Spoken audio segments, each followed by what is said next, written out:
اب انشاءاللہ تبارک و تعالی آپ کے سامنے آج کے نہایت ہی اہم مقرر فضیلت الشیخ جلال الدین قاسمی حفظہ اللہ تشریف لائیں گے، اور آپ کا موضوع نہایت ہی اہم ہے، اصلاح معاشرہ۔ آج ہمارے معاشرے میں جو خطرناک بیماریاں، والدین کی نافرمانی، نشاور چیزوں کا استعمال اور اس طرح کے دیگر برائیاں ہیں میرے بھائیوں، جس سے پورا معاشرہ کرا رہا ہے، انشاءاللہ تبارک و تعالی اس پر شیخ سر حاصل بات کریں گے، گفتگو کریں گے۔ من يهده الله فلا مضل له ومن يضلل فلا هادي له وأشهد أن لا إله إلا الله وحده لا شريك له وأشهد أن محمدا عبده ورسوله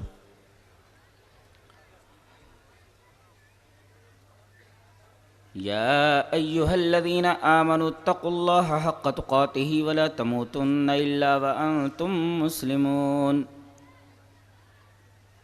يا أيها الناس اتقوا ربكم الذي خلقكم من نفس واحدة وخلق منها زوجها وبث منهما رجالا كثيرا ونساء واتقوا الله الذي تساءلون به والأرحام إن الله كان عليكم رقيبا يا أيها الذين آمنوا اتقوا الله وقولوا قولا سديدا يصلح لكم أعمالكم ويغفر لكم ذنوبكم ومن يطع الله ورسوله فقد فاز فوزا عظيما أما بعد فإن خير الحديث كتاب الله وخير الهدي هدي محمد صلى الله عليه وسلم وشر الأمور محدثاتها وكل محدثة بدعة وكل بدعة ضلالة الضلالة في النار أعوذ بالله من الشيطان الرجيم بسم الله الرحمن الرحيم يا أيها الذين آمنوا أطيعوا الله وأطيعوا الرسول ولا تبطلوا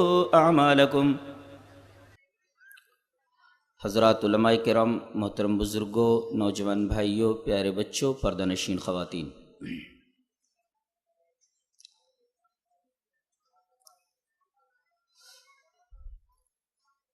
موضوع یہ دیا گیا ہے کہ معاشرے میں دو اخلاقی خوفناک بیماریاں رائج اور شائع ہیں، ان پر گفتگو کی جائے۔ پہلی بیماری ہے والدین کی نافرمانی، دوسری بیماری ہے نشہ۔ آئیے تھوڑی سی گفتگو کر لیتے۔ اللہ تعالیٰ نے بہت پیاری بات فرمائی، اور اس سے پیاری بات کس کی ہو سکتی ہے؟ فرمایا قرآن و حدیث پر گفتگو کرنے کے لیے ایک بات یاد رکھیں، صحابہ کا علم بڑا گہرا تھا، لہذا ان کا اصول استدلال بھی بہت گہرا ہے۔ یہ بات مکس نہ کی جائے، ابھی بتاتا ہوں۔ اللہ نے فرمایا وَوَصَّيْنَا الْإِنسَانَ بِوَالِدَيْهِ إِحْسَانًا حَمَلَتْهُ أُمُّهُ كُرْهًا وَوَضَعَتْهُ كُرْهًا وَحَمْلُهُ وَفِصَالُهُ 30 شهرًا۔ ترجمہ کرتا ہوں۔ ہم نے تمام انسانوں کو انجوائن کیا ہے، وصیت کی ہے، حکم دیا ہے کہ وہ اپنے والدین کے ساتھ حسن سلوک کریں۔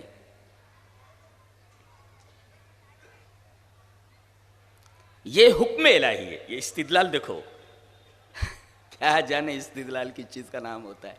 قرآن حکیم اصولوں کا نام ہے، احادیث اصولوں کا نام ہے، کلیات ہیں، اور قیامت تک ان کلیات سے جزئیات کا استخراج کیا جاتا رہے گا۔ کوئی استخراجات کو اور اصولوں کو مکس نہ کرے، یہ مکس کر دینا یہ بہت بڑی غلطی ہے، لوگ مکس کر دیتے۔ ایک ہے اصول اور ایک ہے اس اصول سے استخراج۔ ایک منہج ہے، ایک اصول ہے، سینکڑوں اس کے جزئیات ہیں۔ بات سمجھ میں آئی؟ اب دیکھیے، ایک حکم بیان کیا گیا ہے، یہ حکم الہی ہے کیا؟ کہ ماں باپ کے ساتھ حسن سلوک کیا جائے، یہ ہے حکم الہی. اور آگے اس حکم الہی کی عقلی دلیل دی گئی. طلبہ بیٹھے ہوئے ہیں، یہ سمجھ گئے دلیل کیا دی گئی، کیوں ماں باپ کے ساتھ حسن سلوک کیا جائے.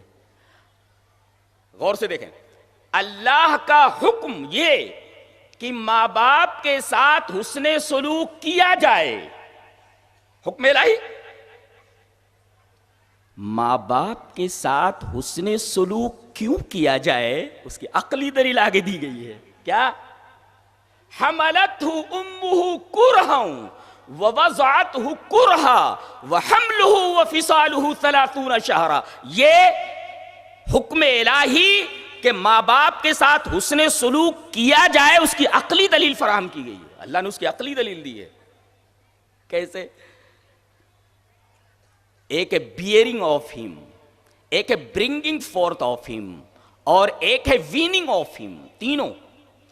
ایک تو ہے بیئرنگ آف ہم، تقریباً 9 مہینے تک یہ اپنے پیٹ میں اٹھائے تمام تکلیفیں برداشت کرتی رہتی.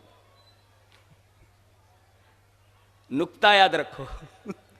کیا بیچارے سمجھے استدلال کس کو کہتے ہیں، بڑی عجیب و غریب بات. یہ 2 کلو کی چیز ہے، یہ 2 کلو. فرض کیجئے 1 کلو کی یہ چیز ہے. میں کہوں کہ آپ اس 1 کلو کی چیز کو ہاتھ کو سیدھا رکھ کر کے 4 گھنٹے ایک ہی حالت میں رہیے، ہاتھ کی کیا حالت ہوگی 4 گھنٹے میں؟ آپ ہاتھ جیسی مضبوط چیز میں 4 گھنٹہ 1 کلو یا آدھا کلو کی چیز رکھ کر حالت واحدہ میں نہیں رکھ سکتے. ایک حالت میں دیکھو، ابھی سے میرا ہاتھ کانپنے لگا ہے، جبکہ اس کا کوئی وزن نہیں ہے. ماں 9 مہینے تک ایک ہی حالت میں بچے کو رکھتی ہے. اللہ، سمجھے آپ ماں کا مقام؟ قرآن نے عقلی دلیل دے کر کے بتایا. اس کو کہتے ہیں استدلال. استدلال کیا سمجھو بچو جی؟ تو وَوَصَّيْنَا الْإِنسَانَ بِوَالِدَيْهِ إِحْسَانًا، پہلی عقلی دلیل کہ حملتہ امہ کرہا، 9 مہینے تک پیٹ میں ایک ہی حالت میں رکھتی ہے، ایک ہی جگہ رہتا ہو، حالت نہیں بدلتی، چلتی رہتی ہے، وہ ایک حالت میں رہتا ہے. ذرا ایک حالت میں 1 کلو کی چیز 1 گھنٹہ اٹھا کر دیکھیے. یہ پہلی عقلی دلیل ہے. کتنی مشقت برداشت کی، تل تل مری ہے وہ، تل تل مری ہے وہ. کتنی شاندار دلیل دی گئی اب آپ کے ساتھ. اس نے یہ کہتے ہیں قرآن حکیم کو سمجھنے کا انداز، جو دل کی گہرائیوں کو شور مچانے کا نام تقریر نہیں ہوتا. قرآن حکیم اصولی کتاب. حملتہ امہ کرہا، ماں نے، کرہن کا مطلب ودھاٹ شب، بڑی سختی کے ساتھ، بڑی محنت کے ساتھ، بڑے تناؤ کے ساتھ. ذہنی تناؤ الگ سے ہے، جسمانی تناؤ الگ سے ہے. کیا کیا جھیلا ہے اس نے 9 مہینے. قرآن کا لفظ بتا رہا ہے. کوئی عربی جانتا ہو تڑپ جائے گا. قرآن حکیم نے جو لفظ کرہا استعمال کیا ہے. مکروہ چیز آدمی پسند نہیں کرتا، کہتے ہیں مکروہ ہے یار، کراہت آتی ہے اس سے.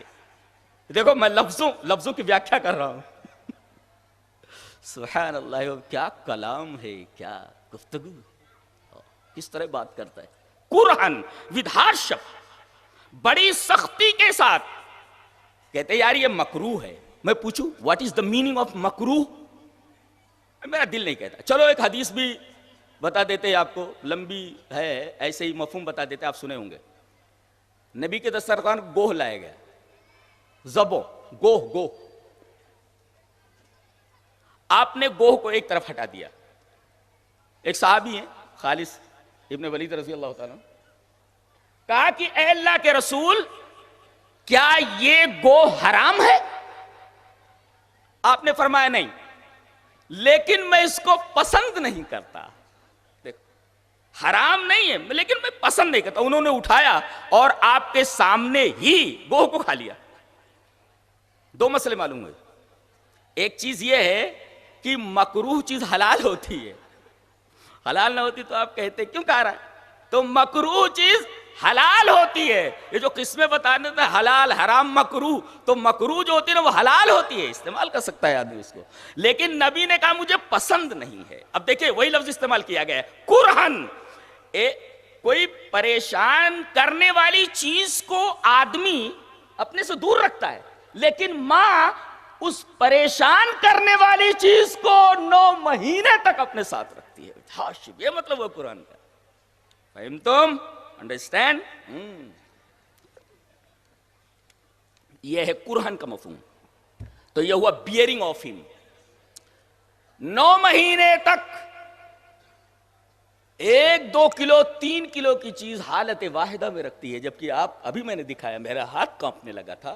آدھے کلو پاؤ کلو کی چیز ایک حالت میں نہیں رکھ سکتا میں. 9 مہینے رکھتی ہے. یہ عقلی دلیل فراہم کی گئی.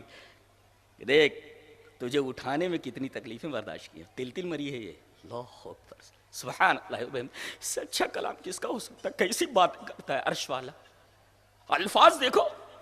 عربی جاننا بہت ضروری ہے، عربی کا اسکالر ہونا. سب پڑھانے والے جو مولوی ہوتے ضروری نہیں کہ ان کی عربی بہت اچھی ہو. ہاں عربی بہت اچھی ہو. صحابہ کرام کی عربی بہت اچھی تھی اس لیے کہ وہ اہل زبان تھے، عربی ان کی زبان تھی. جی تو پہلی عقلی دلیل وَوَصَّيْنَا الْإِنسَانَ بِوَالِدَيْهِ إِحْسَانًا، ماں باپ کے ساتھ حسن سلوک کرو. یہ حکم الہی. حکم الہی کی عقلی دلیل، پہلی عقلی دلیل بیئرنگ آف ہم. حملته امه کرہا ود ہارشپ، ناپسندیدگی کے باوجود محبت کے ساتھ تمہیں اٹھا. ایک چیز کو آپ ناپسند کر رہے ہیں پھر بھی محبت کے ساتھ اٹھا رہے ہیں. کتنی بڑی قربانی. پھیلاتے جاؤ، پھیلاتے جاؤ. اس کو پھیلانا بولتے ہیں. یہ منہج ہے. منہج کو پھیلانا اور منہج دونوں کو مکس مت کرو بچوں. جی وَوَصَّيْنَا الْإِنسَانَ بِوَالِدَيْهِ إِحْسَانًا حَمَلَتْهُ أُمُّهُ كُرْهًا. ایک پریشانی تو یہ اٹھایا 9 مہینے. وَوَضَعَتْهُ كُرْهًا، یہ تو تڑپا دینے والی ہے. برنگ فورتھ، پیدا کرنا. پیدا کرتے وقت ماں کو کتنی تکلیف ہوتی ہے بتانے کی ضرورت نہیں. آپ بھی سمجھتے ہیں، ماں بھی سمجھتی ہے. بچہ جب پیدا ہوتا ہے عورت موت اور زیست کی درمیانی کیفیت میں ہوتی ہے. کبھی کبھی تو مر جاتی ہے. یہ دوسری عقلی دلیل فراہم کی گئی. وَوَضَعَتْهُ كُرْهًا، تم کو برنگ فورتھ کیا، تم کو پیدا کیا، تم اس سے نکلے. نکلتے وقت اس کو کتنی پریشانی ہوئی. یہ دوسری عقلی دلیل ہے. اور تیسرے وَحَمْلُهُ وَفِصَالُهُ 30 شَهْرًا، 2.5 سال تک تم کو اپنا خون پلایا ہے. وہی خون جو دودھ میں تبدیل ہو جاتا ہے وہ خون پلایا. ہمارے ایک بہت بڑے عالم جن کا انتقال ہو گیا، مولانا مفسر قرآن مولانا عبد القیوم رحمانی رحمہ اللہ، کہتے تھے ایک تالاب دودھ 2.5 سال میں پلا دیتی ہے. کتنا؟ ایک تالاب دودھ، پورا ایک تالاب دودھ پلا دیتی ہے وہ 2.5 سال میں بچے کو. دیکھیں 3 دلیلیں دی گئی. بیئرنگ آف ہم، برنگنگ فورتھ آف ہم، اور تیسرے ویننگ آف ہم، دودھ چھوڑانا. یہ 2.5 سال اتنا دودھ پی جاتا ہے، اس کا خون پی جاتا ہے. یہ تیسری قربانی ہے. اسی وجہ سے ماں کا مرتبہ، ماں کی عظمت، ماں کی قدر بالمقابل باپ کے 3 مرتبہ بڑھی ہوئی ہے. دلیل یہ حدیث پاک. وعن ابی ہریرہ رضی اللہ تعالی عنہ قال جاء رجل الى النبي صلی اللہ علیہ وسلم فقال یا رسول اللہ من احق الناس بحسن صحابتی؟ قال امک. قال ثم من؟ قال ثم امک. قال ثم من؟ قال ثم امک. قال ثم من؟ قال ثم ابوک. رواہ البخاری فی کتاب الادب. حضرت امام بخاری رحمہ اللہ اس حدیث پاک کو ایسے ہی کتاب الادب کے اندر لائے ہیں. میں ایک بات بولوں، لوگ بیان کرتے ہیں اپنی باتیں بہت زیادہ رہتی ہیں، رسول کی بات بہت کم رہتی ہے. اور صحابہ کرام کا انداز یہ تھا کہ حدیث بیان کرتے تو ڈرتے تھے کہ کہیں لفظ زیادہ تو نہیں ہو گیا ہے. ایک چھوٹی سی حدیث نہیں پڑھتے، چند لفظ بیان کرتے، کھینچتے رہتے ربڑ کی طرح اسے. وہ ربڑ وہ جائز نہیں ہو، وہ سب صحیح نہیں ہو. صحابہ کرام کانپ جاتے تھے کہ آگے جو بات کہہ رہا ہوں کہ گڑبڑ تو نہیں ہے، کہیں زیادہ تو نہیں بول رہا ہوں، کہیں زیادہ تو نہیں بول رہا ہوں. کانپ جاتے تھے وہ. جی اب دیکھو پوری حدیث پڑھ دی گئی. اب میں اپنی طرف سے کچھ نہیں بولا، حدیث کا ترجمہ دیکھو. حضرت ابو ہریرہ فرماتے ہیں، راوی موجود ہے، ایک آدمی آیا. اصول حدیث جانتے ہیں؟ اصول حدیث کس کو بولتے ہیں؟ جی کل طلبہ سے ملاقات ہوئی. تقریباً اصول حدیث کا تقریباً ہر زاویہ جو اہم تھا وہ ان کے سامنے میں نے ایسے بیٹھے بیٹھے بیان کر دیا الحمدللہ. تو ایک آدمی آیا, اس کو خبر مبہم کہتے ہیں. خبر مبہم آدمی کون تھا معلوم نہیں. ایسی روایت جس کا راوی مبہم ہو, ایک آدمی آیا, دیٹ از کالڈ خبر مبہم. اچھا آیا, کہا کہ اللہ کے رسول ایک مسئلہ پوچھنا ہے. کہا کہ پوچھو. کہا کہ میرے حسن سلوک. استدلال بتاؤ, استدلال کیا ہے اس میں حدیث میں؟ یہ نہیں کہا کہ ماں باپ کا حق میرے اوپر کیا ہے, ایسا نہیں بولے ہو. سوال کرنے والا کتنا عجیب سوال کر رہا ہے. من احق الناس بحسن صحابتی. صحابتی, صحابہ کا مطلب سمجھتے ہیں؟ صحابہ کا مطلب سمجھ میں ساتھ ساتھ رہنے والا. بیوی کو قرآن میں صاحبہ کہا گیا ہے اس لیے کہ شوہر کے ساتھ ساتھ رہتی ہے, اور اللہ کے صاحبہ نہیں ہے, بیوی نہیں ہے. کہا انا یکون لہ ولد ولم تکن لہ صاحبہ. اللہ کی اولاد کیسے ہو سکتی ہے؟ اس کو تو بیوی ہی نہیں ہے. جس کے بیوی نہ ہو اس کی اولاد کیسے ہو سکتی ہے؟ کوئی پیر پیدا کر دے گا. علامہ ابن تیمیہ رحمہ اللہ نے فرمایا جو شخص یہ کہے کہ میں شادی نہیں کروں گا, کسی عورت کو اپنے حبال عقد میں نہیں لاؤں گا, بچہ پیدا ہو گیا, فرمایا وہ جاہل آدمی. بہرحال انہوں نے یہ نہیں پوچھا کہ میں کتنا حسن سلوک کروں, وہ پوچھ رہے ہیں کہ میرے حسن صحابت کا کون زیادہ مستحق ہے. صحابت کا لفظ بتا کر کے پوری یورپین تہذیب کا رد کر دیا گیا. اس کو کہتے ہیں حدیث کا استدلال. کیسے کہ ماں بوڑھی ہو جائے, باپ بوڑھا ہو جائے تو اولڈ ایج ہوم میں اس کو ڈال دو, اور سال بھر میں 2 مرتبہ پیرنٹ ڈے منا کر کے ان سے مل کر کے کچھ ان کو دے کر کے دن بھر ان کے ساتھ رہ کر کے بس آپ نے اپنے اولاد ہونے کا حق ادا کر دیا, اور سال بھر آپ غائب رہیے. ماں کے ساتھ کیا ہو رہا ہے, باپ کے ساتھ کیا ہو رہا ہے, آپ کو کچھ لینا دینا نہیں ہے. یہاں کہا جا رہا ہے ماں کے ساتھ, باپ کے ساتھ حسن سلوک کرو, صحابت کے ساتھ. صحابت جیسے بیوی ساتھ میں رہتی ہے ایسے ماں کو اپنے ساتھ رکھو, باپ کو اپنے ساتھ رکھو. یہ استدلال ہے. دور ہٹا کر کے ماں باپ کی خدمت کرنا, اسلام اس کا قائل نہیں ہے. حسن صحابتی, صحابہ جیسے صحابہ نبی کے ساتھ رہے, دکھ میں ساتھ, سکھ میں ساتھ, جنگ میں ساتھ اور امن میں ساتھ, ہر جگہ ساتھ, وہی صحابہ. لفظ صحابہ حدیث میں لایا گیا یہ بتانے کے لیے کہ ماں باپ کو اپنے ساتھ رکھ کر کے, اپنے سینے سے لگا کر کے, جیسے انہوں نے تم کو اپنے سینے سے لگا کر کے جدا نہیں کیا کہ بیٹے کو کہیں اور جا رہے ہیں سال بھر میں 2 مرتبہ ملنے کے لیے, ایسا کیا ہے کہ میں نے. صحابت, صحابہ کا مطلب جیسے نبی کے ساتھ رہے ہیں صحابہ, ایسے ہی ماں باپ کو اپنے ساتھ رکھ کر کے. کیا لفظ استعمال کیا گیا, نبی ایسا بول سکتا ہے؟ اس کو کہتے ہیں استدلال. بکواس ایک الگ چیز ہوتی ہے, استدلال ایک الگ چیز ہوتی ہے. اب من احق الناس بحسن صحابتی, میرے حسن صحابت کا مستحق کون سب سے زیادہ؟ آپ نے فرمایا امک, یور مدر. کہا ثم من, دین. کہا ثم امک, یور مدر. دین. کہا ثم امک, تیری ماں. چوتھی بار پوچھا ثم من, قال ثم ابوک. یہ 3 باتیں جو قرآن حکیم میں بیان کی گئی, 3 باتیں مرد نہیں کرتا. بیوی سے غصہ ہو کر کے کسی نے کہا کھانا بنانا نہیں ہے زندگی بھر تجھے, تیرے ماں باپ نے کیا سکھایا؟ کہا کہ ایک دفعہ بچہ پیدا کرنے کے لیے اللہ تم لوگوں کو لگا دے تو سمجھ میں آ جائے. بڑی پیاری بات کہی اس جو وہ کرتی ہے نا, بچہ پیدا تم نہیں کرتے, اچھا وہ کام تم کر بھی نہیں سکتے, تمہارے بس کا روگ نہیں ہو. اچھا پھر اس کے بعد پیدائش کا جو تکلیف اٹھاتی ہے, زندگی میں ویسے کبھی تکلیف نہیں اٹھا سکتے تم. اور تیسرے پورا تالاب پلا دیتی ہے اپنا خون, تم نہیں کر سکتے. لہذا 3 حقوق تو اس کے زائد ہے, یہ تو عقلی دلیل ہے, عقلی دلیل ہے, مشاہداتی دلیل ہے. اس کو کہتے ہیں استدلال. یہ ہے صحابہ کرام کا منہج الگ ہے. منہج پر جزئیات کا استدلال کرنا وہ ضروری ہے. ایک اصول بتا دیا گیا, ابھی بتاتا ہوں آگے.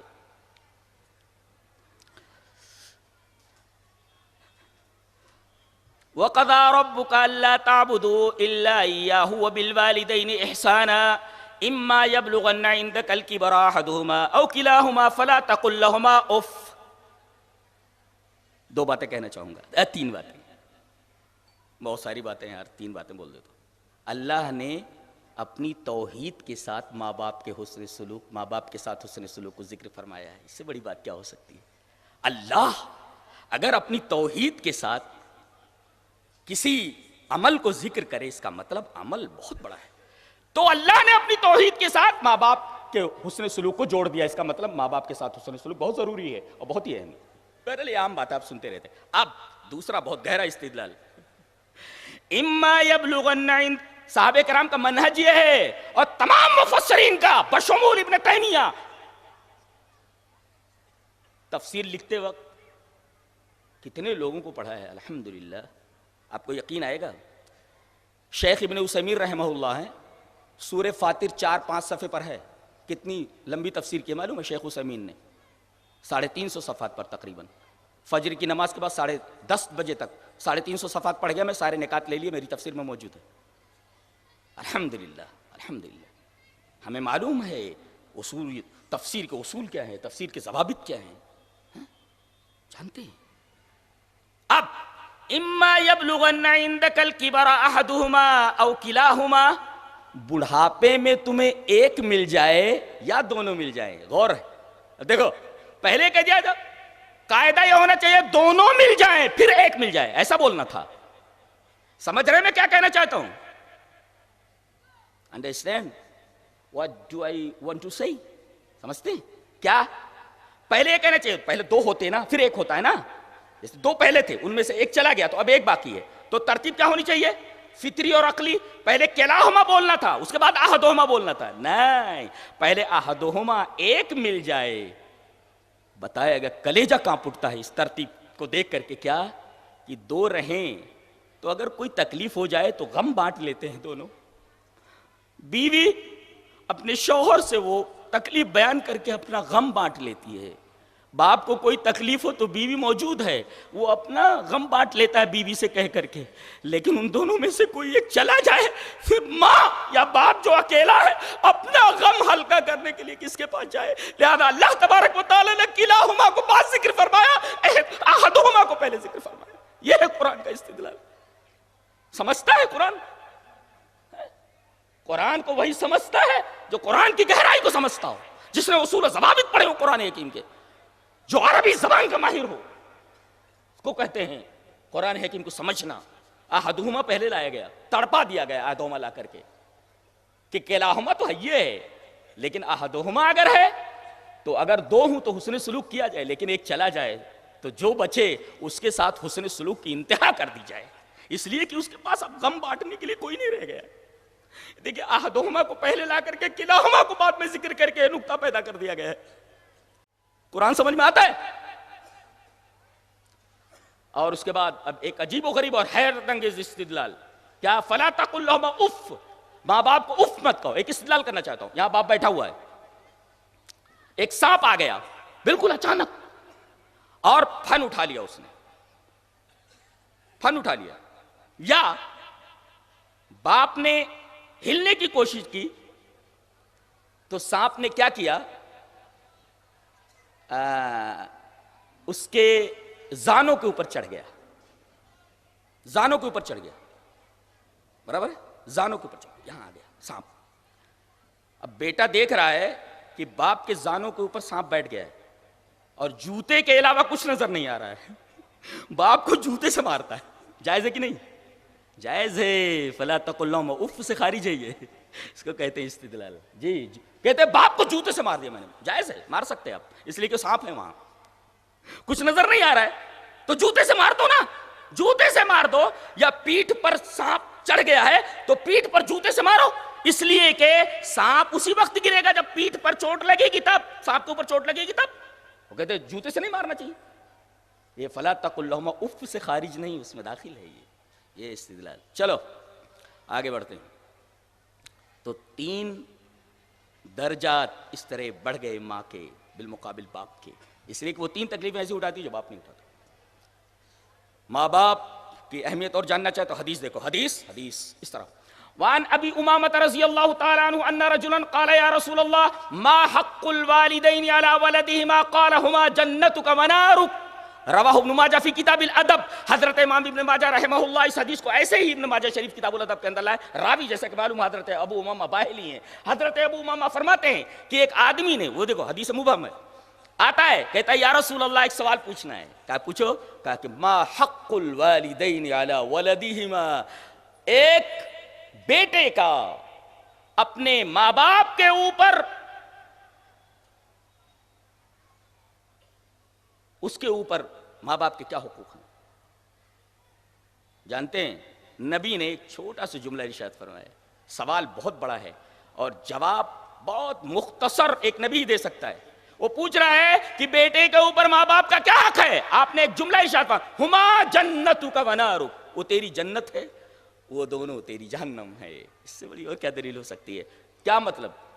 خدمت کر کے جنت لے لو، نافرمانی کر کے جہنم لے لو. سیدھا سا مسئلہ ہے.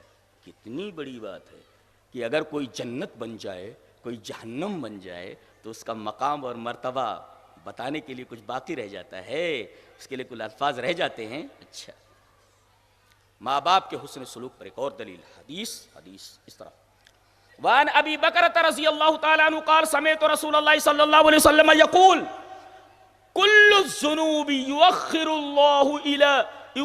اللہ ما شاء منها إلى يوم القيامة إلا عقوق الوالدين فإن الله تعالى يعجله لصاحبه في الحياة قبل الممات.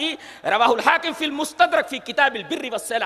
حضرت امام حاکم رحمہ اللہ اپنی حدیث کی کتاب مستدرک علی الصحیحین میں کتاب البر والصلہ کے اندر اس روایت کو حضرت عبداللہ ابن عمر رضی اللہ تعالیٰ عنہ سے اسی طرح لائے ہیں. حضرت عبداللہ ابن عمر فرماتے ہیں میں نے نبی اکرم صلی اللہ علیہ وسلم کو یہ بیان فرماتے سنا کہ آدمی جتنے گناہ کرے، بعض گناہوں کی سزا انسان کو دنیا میں دے دی جاتی ہے اور کبھی کبھی ایسا ہوتا ہے نہیں دی جاتی، آخرت کے لیے اٹھا رکھی جاتی ہے. لیکن ایک گناہ ایسا ہے وہ مؤخر نہیں ہوتا. کل الذنوب یؤخر اللہ ما شاء منها الى یوم القیامہ. ہر گناہ اللہ تبارک و تعالی مؤخر کر دیتا ہے کہ چلو میدان حشر میں آ جاؤ، اس کے بعد دیکھیں گے تم کو، بتاتے تم سزا دیں. مؤخر کر دیتا ہے، دنیا میں سزا نہیں دیتا. لیکن الا حقوق الوالدین، حقوق نے عقوق عین سے، والدین کی نافرمانی، والدین کی نافرمانی اتنا بڑا گناہ ہے فإن اللہ تعالی یعجلہ لصاحبہ فی الحیات قبل الموت. جب تک زندگی میں اس کو سزا نہ دے دے اسے موت نہیں آتی. تیار رہو. یہ ماں باپ کے ساتھ حسن سلوک اور ان کے ساتھ بدتہذیبی کے درمیان فرق کو واضح کر دیا گیا. اللہ، جہاد کا معنی لوگوں نے کتنا غلط لے رکھا ہے. آئیے ایک پیارا استدلال آپ کے ساتھ. حدیث اس طرح. وہاں معاویہ ابن جاہمۃ السلمی، میری نحو بہت اچھی ہیں، عبارت دیکھو طلبہ بیٹھے ہوئے. وہاں معاویہ ابن جاہمۃ السلمی ان جاہمۃ قال جاء رجل ان جاہمۃ قال یا رسول اللہ اردت ان اغزو وقد جئت استشیرک فقال هل لك منهم؟ قال نعم. قال فالزمها فإن الجنة تحت رجليها. رواہ النسائی فی کتاب الجہاد. حضرت امام نسائی رحمہ اللہ اس حدیث کو ایسے کتاب الجہاد کے اندر لائے. راوی حضرت معاویہ ابن جاہمہ سلمی ہیں. وہ فرماتے ہیں کہ ایک آدمی کہتے کہ میں آیا اور کہا کہ اللہ کے رسول ایک بات پوچھنی. کہا پوچھو. کہا کہ اردت ان اغزو، مجھے جہاد میں جانا ہے، لڑنے کے لیے جانا ہے، اور وقد جیت استشیرک، میں آپ سے مشورہ لینے کے لیے آیا ہوں. دیکھو اس میں ایک نقطہ یہ ملا کہ کوئی بھی اہم کام ہو تو مشورہ ضرور لینا چاہیے اپنے بڑوں سے. اور دوسری بات یہ معلوم ہے مشورہ اچھے لوگوں سے، نیک لوگوں سے لینا چاہیے، بیکار لوگوں سے نہیں. تو دیکھو اس آدمی نے رسول سے مشورہ، آپ کو شادی کرنی ہے بیٹے کی بیٹی کے وغیرہ، مشورہ کیجیے آپ، اچھی چیز ہے. وقد جیت استشیرک، اے اللہ کے رسول میں آپ سے مشورے کے لیے آیا ہوں، مجھے جہاد میں جانا ہے. آپ نے فرمایا فقال هل لك من ام، تیری ماں ہے؟ کہا کہ ہاں اللہ کے رسول ہے. نام، کہا کہ اس کا دیکھ بھال کرنے والا کوئی ہے؟ کہا کہ نہیں اللہ کے رسول. آپ نے فرمایا کہ اب دیکھو یہ حالات، یہ جو آپ بڑھا رہے ہیں اتنا، یہ دلالت النص ہے، نص بتا رہی ہے کہ ایسا بولو. جی آپ نے پوچھا ماں ہے؟ بولے ہاں ہے. اگر اسی پر ہو جاؤ پتہ بھائی وغیرہ ہے اس کے تو سنبھال لیں گے، جانے دو اس کو، بہت سارے لوگ جا رہے ہیں. آپ نے پوچھا، اب اتنا آپ کو بڑھانا ہے، یہ بڑھانا ہے آپ کو، اس کو بڑھائیے آپ، ورنہ مفہوم غلط ہو جائے گا حدیث کا. آپ نے فرمایا هل لك من ام؟ قال نعم. سنبھالنے والا کوئی ہے؟ بولے نہیں اللہ کے رسول. قال فالزمها، ماں باپ کو لازم پکڑ. یہ لفظ بھی کتنا عجیب و غریب، صاحبہ ہی کی طرح ہے. جی صحابہ ہی کی طرح ہے. جیسے صحابہ کا مطلب وہ ساتھ ساتھ رہے نا، دکھ میں سکھ میں، ایسے ہی ماں باپ کے ساتھ دکھ سکھ میں ساتھ رہو. یہاں بھی لفظ لزوم لایا گیا. لزوم کا مطلب جانتے ہیں؟ منطق میں پڑھایا جاتا ہے کہ جیسے چاندنی چاند سے جدا نہیں ہوتی تو چاندنی لازم ہے چاند کے لیے، جہاں بھی چاند رہے گا چاندنی ضرور رہے گی. سورج کے لیے حرارت لازم ہے تو لزوم ہے، لزوم حرارت ہے سورج کے ساتھ. تو اسی طرح جس طرح چاند جہاں رہتا ہے لزوم ہے چاندنی کا، چاندنی وہاں رہتی ہے، اسی طرح ماں باپ کے ساتھ لازم ہو جا، اس سے جدا مت ہو. دلیل دی گئی فَإِنَّ الْجَنَّةَ تَحْتَ رِجْلَيْهَا، اس لیے کہ جنت ماں باپ کے قدموں کے نیچے ہے. جنت وہاں. دیکھو یہ جہاد میں جانا چاہ رہے ہیں، جہاد کا مفہوم کیا لیتے ہیں؟ ارے بھائی کسی کو اٹھا کر مار دو، اس کو کہتے جہاد. یہاں دیکھو ماں کے ساتھ حسن سلوک کا نام جہاد ہے. یہ دیکھو کیسا جہاد کا مطلب لوگوں نے لے لیا ہے. شریعت اجازت نہیں دیتی کہ اس طریقے کا مفہوم ہر جگہ لیا جائے اور اس طریقے کی بات کہی جائے. باپ کا مرتبہ. حدیث اس طرح وان عبداللہ ابن عمر رضی اللہ تعالی عنہ ان النبی صلی اللہ علیہ وسلم قال ابر البر ان یصل الرجل اد ابیہ، رواہ مسلم فی کتاب البر والصلۃ والآداب.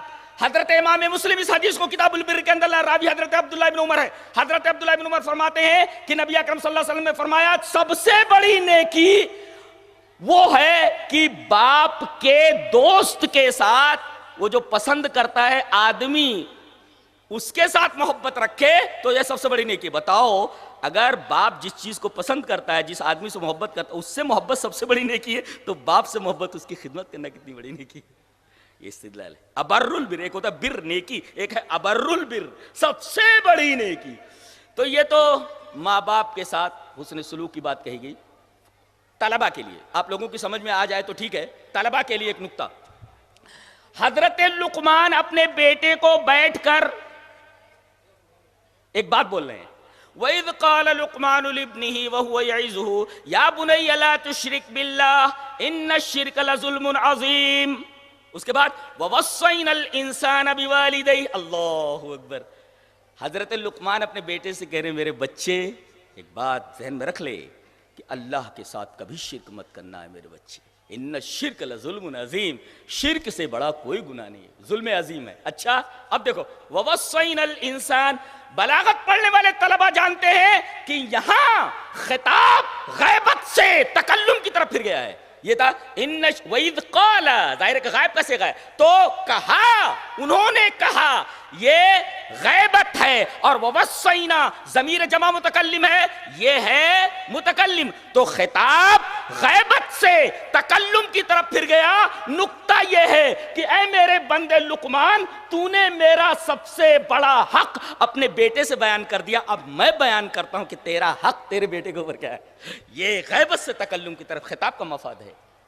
علم بہت اونچی چیز ہے جی،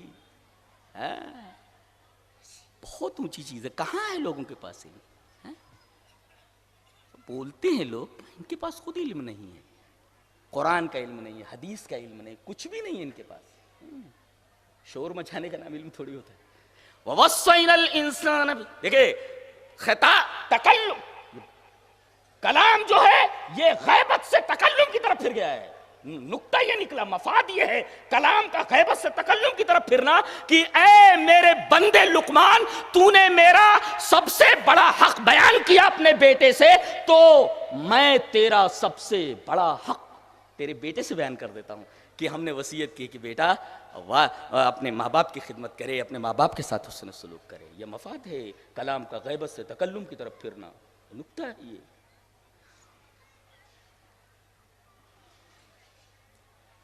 منہج بتاؤں منہج کس کو بولتے اور جزیات کسے بولتے؟ ایک ہے منہج صحابہ کا، منہج پکڑے رہیے، اصول پکڑے رہیے، اصول سے جدا مت ہوئیے، استخراج آپ کرتے رہیے، اور استخراج ایسا ہو، جزیات ایسے ہوں، ابھی بتا رہا ہوں جزیات، اور آپ کی سمجھ میں نہیں آ رہا ہے، ایک حدیث پڑھ کے میں بتاتا ہوں۔ حدیث اس طرح، اب شراب کے اوپر آ گئے، حدیث اس طرح، وان ابن عمر رضی اللہ تعالیٰ عنہ، بہت غور سے سنیے، طلبہ بیٹھے ہوئے ہیں، ان ابن عمر رضی اللہ تعالیٰ عنہ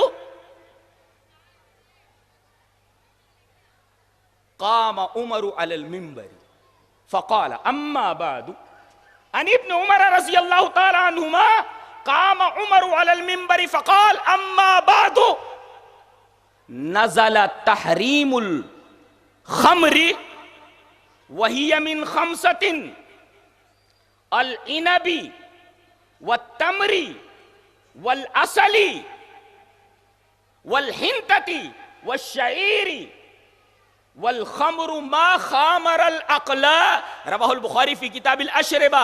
حضرت امام بخاری رحمہ اللہ اس حدیث کو ایسے ہی بخاری شریف کتاب الاشربہ میں لائیں۔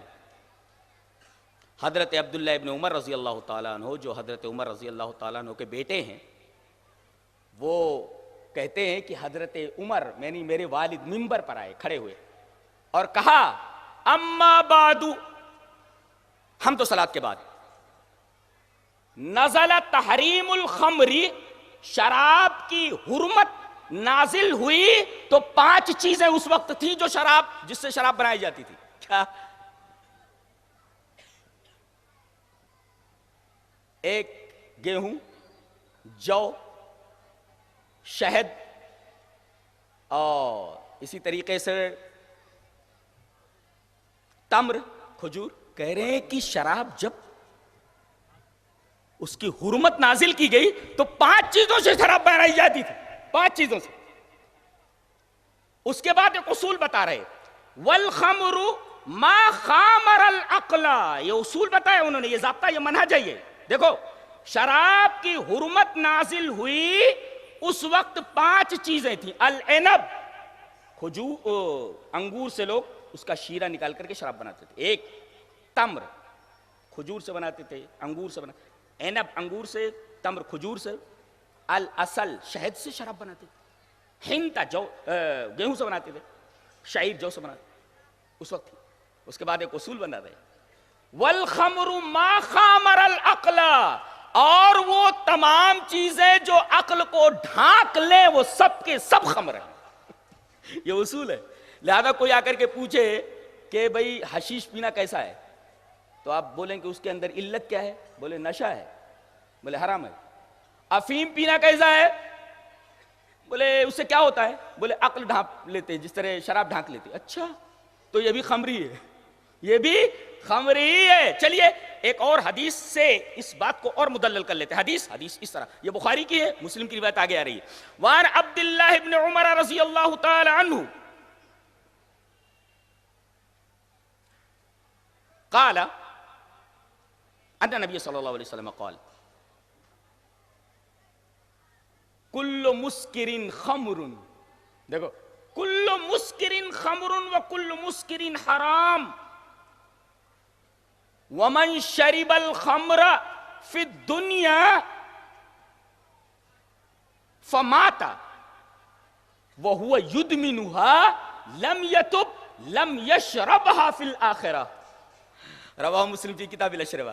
حضرت عبداللہ ابن عمر فرماتے ہیں کہ نبی اکرم صلی اللہ علیہ وسلم نے ارشاد فرمایا کہ ہر وہ نشہ آور چیز جس کے اندر نشہ پایا جاتا ہو وہ خمر ہے، وہ کل مسکرین حرام، ہر نشہ والی چیز ایک اصول کہ خمر ہے، وہ عقل کو ڈھانک لیتی ہے لہذا وہ حرام، اور ہر مسکر چیز، ہر نشہ آور چیز حرام ہے۔ اب اس کے بعد گناہ بتایا گیا کتنا بڑا گناہ ہے وہ. ومن شرب الخمر فی الدنیا فمات, شراب پیتے پیتے مر گیا. وہو یدمنھا, برابر پیتا رہا. ادمان مانے مسلسل پیتے رہنا, جیسے وہ چین اسموکر ہو جاتے نا, مسلسل پیتے رہتے. چین کا مطلب ہوتا ہے سلسلہ, یہ اٹھائے پیے پھر اٹھائے. بیڑی سے بیڑی جلا لینا, سگریٹ سے سگریٹ جلانا, بولے chain smoker, that is called chain smoker ہے. تو ایسا کرتا ہوا آدمی مر گیا. تو لم یشربھا فی الآخرہ, تو آخرت میں جنت کے اندر اسے شراب نہیں ملے گی. ایک عجیب بات فرمائی گئی کہ دنیا میں بھی آدمی شراب پیتا ہے, جنت میں بھی شراب ملے گی. لہذا دنیا کی شراب کو چھوڑ دے, جنت کی شراب تجھے مل جانے والی. اور 3 چیزیں ایسی ہوتی ہیں اس شراب میں. کسی باولے شاعر نے کیا کہا ہے, پاگل نے, ادب سے بھی دلچسپی ہے میری, تو شعرا ساتھ میں بیٹھتے ہیں کبھی, کہتا ہے پاگل پنا دیکھو, ایسے شعرا کے بارے میں کہا گیا کہ یہ غاؤن کی اتباع کرتے ہیں, وہ شعرا یتبعون الغاؤن. اور جب شعرا کی اتباع کرنے والے غاوی ہیں تو یہ شعرا کیسے ہوں گے؟ غاوی ہیں. ایک غاوی کے اوپر, غاوی کا مفہوم سمجھنے کے لیے میں ابھی ایک حدیث بیان کروں گا, بڑی پیاری ہے. کہتے ہیں کہ یہ جناب شیخ کا فلسفہ, دیکھو کتنا پاگل آدمی. ایسے ہی لوگ, ایسے ہی شعرا گمراہ کرتے ہیں نوجوانوں کو. یہ جناب شیخ کا فلسفہ کچھ عجب ہے سارے جہان سے, جو یہاں پیو تو حرام ہے, جو وہاں پیو تو حلال ہے. اور اس پاگل کو یہ معلوم نہیں کہ دنیا کی شراب میں اور آخرت کی شراب میں اللہ نے فرق رکھا ہے. کیا فرق رکھا ہے؟ پہلا فرق تو یہ کہ تیرے کو ایک بوتل ملتی ہے, یہاں ایک نہر نہیں, نہریں ہیں. وانہار من خمر, اور آدمی جب پیتا ہے تو شاید کڑوی لگتی ہے, اس کو منہ بناتا ہے, وہ کہا لذت, ارے لذیذ نہیں کہا, لذت کہہ دیا. کیا بات ہے, کسی چیز کو ڈائریکٹ لذت بول دینا, یہ اس کے لذت, لذیذ ہونے کی انتہا ہے. لذیذ کہہ دیتا ہے لیکن لذت کہہ دیا, سراپا لذت ہے وہ للشاربین, پینے والوں کی. اور اس میں فرمایا گیا لا یصدعون فیہا ولا ینزفون. انزاف کا مطلب ہوتا ہے انٹاکسیکیشن, انٹاکسیکیشن دیٹ از خمر. ڈھانک لیں, انٹاکسیکیٹ کرتے وہ جب انجیکشن دے دیتا ہے ڈاکٹر, تو آدمی کا ذہن انٹاکسیکیٹڈ ہو جاتا ہے, کچھ سمجھ میں نہیں آتا اس کو کیا ہو گیا, دماغ کو اول فول بکتا رہتا ہے جی, کچھ بھی منہ میں آتا ہے, اس لیے کہ دماغ قابو میں نہیں رہتا. تو انٹاکسیکیشن دیٹ از کالڈ انزاف, لا ینزفون. تو ایک تو انٹاکسیکیشن نہیں ہوا کہ دماغ کے اوپر قبضہ ہو جائے اس کا, آدمی کو سوجھ بوجھ نہ رہ جائے. اور دوسرے فرمایا گیا لا یصدعون, صدع کا مطلب صداع کہتے ہیں سر درد کو, یعنی ہیڈ ایک نہیں ہوگا. ہیڈ ایک یعنی لیکنگ آف ہیڈ ایکنگ, یعنی لیکنگ آف ہیڈ ایک, یعنی یہ شراب جو ہوگی جنت کی, اس کے اندر سر درد نہیں ہوگا. اور بعض لوگوں نے اس کا ترجمہ کیا ہے ایبڈومینل ہیڈ ایک, ایبڈومینل ایکنگ, یعنی پیٹ کا بھی درد ہونے لگتا ہے. ایسا ترجمہ دیکھا میں نے ایک جگہ کہ انہوں نے ایبڈومینل ایکنگ کہا ہے. اچھا, بہرحال سر گہرا ہو جاتا ہے آدمی کا, اور اسی طریقے سے عقل کے اوپر پردہ پڑ جاتا ہے. اور 2 ایک صفتیں اور بیان کی گئی ہیں قرآن حکیم میں. تو یہ خرابی جنت کی شراب میں نہیں ہوگی. پتہ یہ چلا کہ اس شراب کو آخرت کی شراب کے اوپر قیاس کرنا غلط ہے. لہذا شاعر کا شعر قیاس مال فارق ہے, صحیح نہیں ہے اس کا. تو لم یشربھا فی الآخرہ, جنت کی شراب نہیں پیے گا. کیا مطلب؟ جنت میں جائے گا تو شراب ضرور پیے گا. اب جنت کی شراب ہی نہیں پیے گا, اس کا مطلب جنت میں نہیں جا کے. کتنی بہترین تعبیر ہے, لم یشربھا فی الآخرہ. تو آخرت میں وہ شراب پیے گا ہی نہیں, اس کو جنت میں جانا ہی نہیں, تو شراب کیا ملے گی اس کو؟ اللہ. اب ایک آیت کریمہ پڑھ لوں, کیا قرآن حکیم کا انداز بیان ہے, کتنا خوبصورت. اور اللہ سے خوبصورت بات کرنے والا کون ہے؟ یا ایھا الذین آمنوا انما الخمر والمیسر والانصاب والازلام رجس من عمل الشیطان فاجتنبوه لعلکم تفلحون. انما یرید الشیطان ان یوقع بینکم العداوۃ والبغضاء فی الخمر والمیسر ویصدکم عن ذکر اللہ فہل انتم منتہون. اللہ. 2 آیتیں. اے ایمان والو, شراب سے اور جوئے سے بچو. خرابی بتائی گئی کیا؟ والانصاب والازلام, بت کے ساتھ ذکر کیا گیا اس کو. بت, ارے اللہ نے شراب کو بت کے ساتھ ذکر کیا ہے. ارے بت پوجا تو شرک. اچھا, اجتناب کا لفظ جس طریقے سے بچنے کا لفظ جو مادہ استعمال کیا گیا ہے شراب کے لیے, وہی شرک کے لیے. وَإِذْ قَالَ إِبْرَاهِيمُ رَبِّ اجْعَلْ هَٰذَا الْبَلَدَ آمِنًا وَاجْنُبْنِي وجنبنی وبنی ان نعبد الاصنام. دیکھیے اے اللہ میری حفاظت کرنا کہ میں بت پرست نہ ہو جاؤں, میرے اولاد کی حفاظت کرنا, بچانا کہ میں بت پرست نہ ہو. دیکھو یہ جنب, یہ مادہ جو شراب کے لیے لایا گیا وہ بین شرک کے لیے لایا گیا. فجتنبو, تو ایک طریقے کی مماثلت ہوئی بت پرستی میں اور شراب میں. اللہ یا ایھا الذین آمنوا انما الخمر والمیسر والانصاب, بت کے ساتھ ذکر کیا گیا تاکہ آدمی کے دل میں کراہت پیدا ہو. اچھا, اور دوسرے رجس, رجس کا مطلب انگلش میں ہوتا ہے ایبومینیشن. ایبومینیشن ایک دم ناپاک پلید چیز, اور پلید چیز انسان کی طبیعت اس کو پسند نہیں کرتی, رجس کہا گیا. اور عجیب بات یہ ہے کہ اللہ تبارک و تعالی نے بتوں کو بھی رجس کہا ہے. پڑھ لیتے ہیں.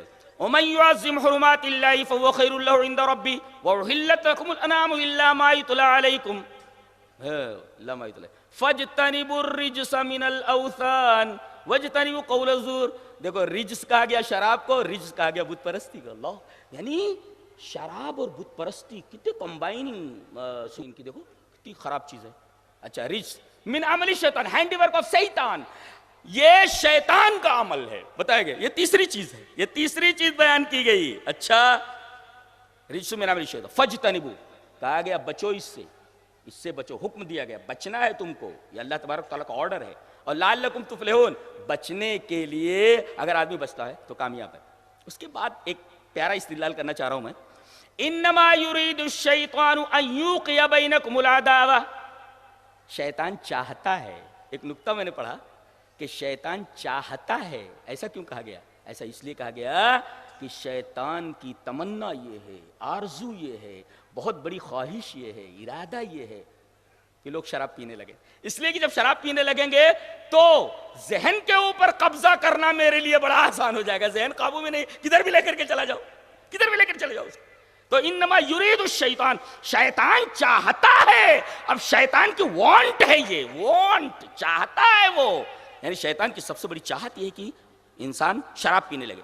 اور اب شراب پینے کی علت اور جوا کی علت بیان کی گئی. ان یوقع بینکم العداوۃ والبغضاء, نفرت اور اس طریقے سے کینہ آدمی کے دلوں میں پیدا ہو جاتا ہے. ارے کسی کو آپ نے شراب کی حالت میں کچھ برا بھلا کہہ دیا, وہ دل میں کینہ لیے رہتا ہے, آپ کے لیے نقصان دہ, کینہ پیدا کر دیتا, عداوت پیدا کر دیتا. اور خاص طور سے آگے یہ بتایا گیا, تو یہ تو جسمانی نقصان بتایا گیا. روحانی نقصان ان یصدکم عن ذکر اللہ وعن الصلاۃ, خاص طور سے اللہ کے ذکر سے, اور اللہ کے ذکر میں سب سے بلند چیز نماز, اس سے روک دیتی. فہل انتم منتہون, آخر میں اس کو کیا, so will you not then abstain. یہ دیکھیں کتنا عجیب و غریب جو فہل انتم منتہون, کیا بولیں گے, so will you not then abstain, تو کیا باز نہیں آؤ گے. یہ جو تعبیر ہے بہت حسین تعبیر ہے. رے اتنی خرابیاں بیان کیے جانے کے بعد بھی ہے میرے بندے تو رکے گا نہیں کیا. اب اللہ یہ فرمائے رکے گا نہیں, تو بندے کو چاہیے کہ رک جائے, بندے کو چاہیے کہ رک جائے. شیخ آ گئے ہیں سوالات و جوابات کے لیے. اگر وقت زیادہ ہو جائے تو بول دینا تاکہ بد نظمی نہ ہو. شیخ سوال جواب کے لیے آئے ہیں نا شیخ جی, تو اچھی بات بتانے جاؤ. يسألونك عن الخمر والميسر قل فيهما اسم. اللہ اکبر. یہ لوگ شراب اور جوئے کے بارے میں پوچھتے ہیں, تو اے ہمارے رسول آپ کہہ دیجئے فیہما اسم, اس کے اندر گناہ ہے, ان دونوں کے اندر گناہ ہے. لوگ بتاتے ہیں کہ شراب نہ پیے آدمی تو اس کے طبی نقصانات یہ ہیں. بھائی آدمی کو کینسر ہو جاتا ہے. ایک بات بولوں, میں نے یہ پڑھا ہے کہ 27 کروڑ لوگ پوری دنیا میں یہ نشے کے عادی ہیں, 27 کروڑ. اور سب سے زیادہ شر ہے اس نشے کی امریکہ میں ہے, جو اپنے آپ کو سب سے بڑا مہذب اور متمدن بتاتا ہے. یہ حال ہے وہاں کا. اور اس کے اندر تقریباً 18 قسم کے کینسر ہوتے ہیں. قسموں کے, یہ کینسر کی کتنی قسمیں, تقریباً 18 قسمیں. اور اس میں اتنے کیمیکلز ہوتے ہیں کہ 70% آدمی کینسر میں مبتلا ہو جائے. یہ تناسب ہے. تو آدمی کو اس بری بیماری میں مبتلا. آج ایک جگہ میں نے اور بھی پڑھا کہ سگریٹ اور بیڑی یہ دونوں پینا در حقیقت نشے کی ابتدا ہے. یہ ابتدا ہے, یہ ابتدائے عشق ہے, روتا ہے کیا آگے آگے دیکھ پھر ہوتا ہے کیا. ابھی تو بیڑی پھونک رہا ہے اور ابھی تو سگریٹ پی رہا ہے. یہ نشے کی ابتدا ہے.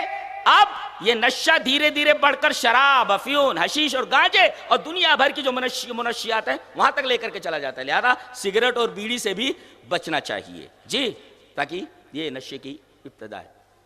اچھا،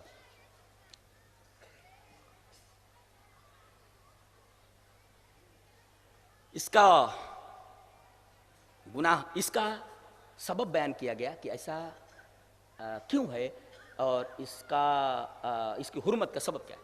بولے اسم ہے، گناہ ہے. تو طبی نقصانات بتاتے ہیں. قرآن نے طبی نقصان نہیں بتایا بلکہ کہا اسم ہے، گناہ ہے. کیا مطلب ہوا؟ وہ بھی نکرہ لایا گیا ہے. اسم گناہ ہے، کیا مطلب؟ مطلب یہ کہ یہ اتنا بڑا گناہ ہے، ٹوٹل گناہ ہے. یہ گناہ کا مطلب یہ اگر آدمی پینے لگے، اس کا سیون کرنے لگے تو تمام گناہ اس کے جلو میں آ جاتے ہیں. یہ اپنے دامن میں تمام گناہوں کو سمیٹ لیتا ہے. یہ میں ایسے نہیں کہہ رہا بلکہ دلیل ہے میرے پاس. حدیث اس طرح وان ابی الدرداء رضی اللہ تعالی عنہ قال اوصانی خلیلی صلی اللہ علیہ وسلم اجتنب الخمر فإنها مفتاح كل شر رواہ ابن ماجہ فی کتاب الفتن. حضرت امام ابن ماجہ رحمہ اللہ اس حدیث پاک کو ایسے کتاب الفتن کے اندر لائے. راوی جیسا کہ معلوم حضرت ابو درداء. حضرت ابو درداء فرما رہے کہ میرے خلیل نے، میرے حبیب نے مجھے وصیت کی ہے، یعنی نبی کریم صلی اللہ علیہ وسلم نے، کہ دیکھو شراب سے بچنا، فإنها مفتاح كل شر، ہر شر کی چابی ہے. یہ ہر شر کی چابی سے کھل جاتی ہے. لہذا یہ کہ یہ اتنا بڑا گناہ ہے کہ اپنے دامن میں تمام گناہوں کو سمیٹ کر لے کر آتا ہے. اتنا بڑا، اتنی خطرناک چیز ہے یہ. اور دیکھو تدریجاً اس کو بیان کیا گیا. پہلے کہا گیا کہ یہ شیطانی عمل ہے، پھر کہا گیا، جانتے کیا کہا؟ یا ایھا الذین آمنوا لا تقربوا الصلاۃ وانتم سکارا. حالت نشہ میں نماز پڑھنا تو درکنار، نماز کے قریب بھی مت آؤ. ابن عباس فرماتے ہیں مسجد میں نہ آنا، مسجد میں نہیں آنا. وہ ایک کہتے حضرت ابن عباس رضی اللہ تعالیٰ عنہ میں اس کی تفسیر فرمائی ہے کہ مسجد میں شرابی کو نہیں آنا چاہیے، نشہ کر کے نہیں آنا چاہیے. ارے نشہ تو جوڑو، پیاز اور لہسن کی بدبو اگر منہ سے آ رہی تو مسجد میں کہا فلا یقربن مصلانا، یہ مسجد میں نہ آئے، نماز پڑھنے کی جگہ نہ آئے. اتنا بڑا گناہ ہے یہ. پیاز اور لہسن جو کہ جائز ہے، آدمی ایسے بو آ رہی ہو کچی پیاز کھا کر، مسجد میں نہ آئے. شراب پی جائے گی، کیسے جائز ہو سکتی؟ نکتہ یہ ہے کہ یہ اتنا بڑا گناہ ہے کہ اس کو پی کر دربار الہی میں آنے کی اجازت نہیں ہے. اللہ نے فرمایا میرے دربار میں حاضر نہیں ہونا یہ چیز. اللہ اکبر. جو چیز دربار الہی میں حضوری کو ختم کر دے، کتنا بڑا گناہ ہو سکتا ہے. لا تقربوا الصلاۃ وانتم سکارى، میرے دربار میں حاضر مت ہونا. دربار الہی میں حاضر ہونے کی ممانعت کر دی گئی شرابی کے لیے. اتنا بڑا گناہ. 3 اسٹیپ. کسی چیز کو اللہ کہتے حرام ہے نہ کرو، کافی ہے یہ، لیکن 3 مرتبہ اس کو بتایا گیا. کیوں؟ پہلے کہا گیا گناہ ہے، پھر کہا گیا کہ یہ شیطانی عمل ہے، ایسا ایسا ہے، اور اس کے بعد یہ کہا گیا کہ نماز کے قریب مت آؤ، اس سے بچو، جو ہے بچو وغیرہ وغیرہ. یہ اسٹیپس کیوں لیے گئے؟ مطلب یہ ہے یہ اتنی خطرناک چیز ہے کہ منہ سے لگ جائے تو چھٹتی نہیں. کسی نے کہا ہے چھٹتی نہیں ہے منہ سے، یہ کافر لگی ہوئی. ایک دفعہ یہ منہ سے لگ جائے کافر، چھٹتی نہیں ہے یہ. اسی وجہ سے اسٹیپ لیا گیا کہ آدمی بار بار متنبہ ہو جائے اور اس خطرناک چیز کو چھوڑ دے. ایک حدیث پڑھ دیتا ہوں، بات کو ختم کرتا ہوں. حدیث اس طرح.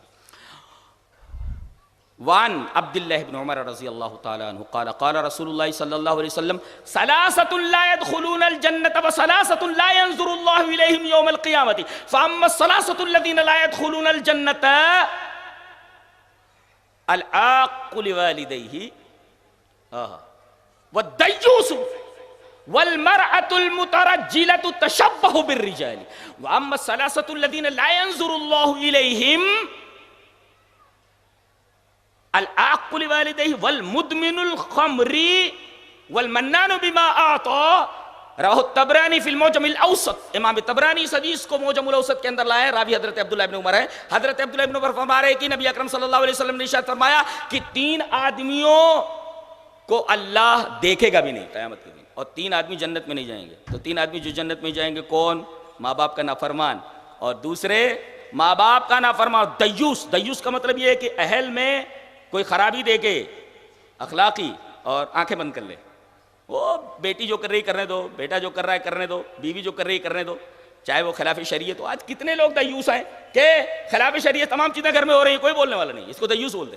والمرأة المترجلة تشبه بالرجال، اور وہ عورت جو مرد کے لباس پہننے لگے، جو مرد کے لیے ہے، جیسے وہ جینز پینٹ پہنتا ہے اور اسی طریقے سے شرٹ پہن لیتا ہے، یہ بھی جو ہے پہن کر کے گھوم رہی ہے بیچاری، اور جیسے اس کے سر پہ کچھ ہوتا نہیں ہے دوپٹہ اوپٹا، یہ بھی بغیر دوپٹے کے۔ تو عجیب بات ہے کہ خمر خمار کو اتار لیتا ہے، خمر جس طرح خمار کو اتار لیتا ہے، خمار کہتے ہیں اوڑھنی کو، اوڑھنی، تو خمر آدمی کی عقل اتار لیتا ہے، اور خمار نہ رہے سر کے اوپر تو عورت کی عزت اتار لیتا ہے یہ تو۔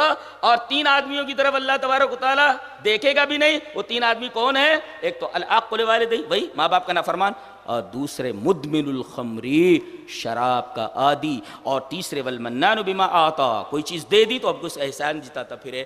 یہ کچھ باتیں تھیں اور دو موضوعات آپس میں دے دیے گئے، جبکہ دونوں الگ الگ موضوع بہت اہم ہیں گفتگو کے لیے۔ اللہ اکبر، پورا ایک میرے سامنے ایک وسیع سیناریو ہے کہ میرے سامنے ہے، لیکن اب وقت نہیں ہے، تو بات اسی پر ختم کرتا ہوں۔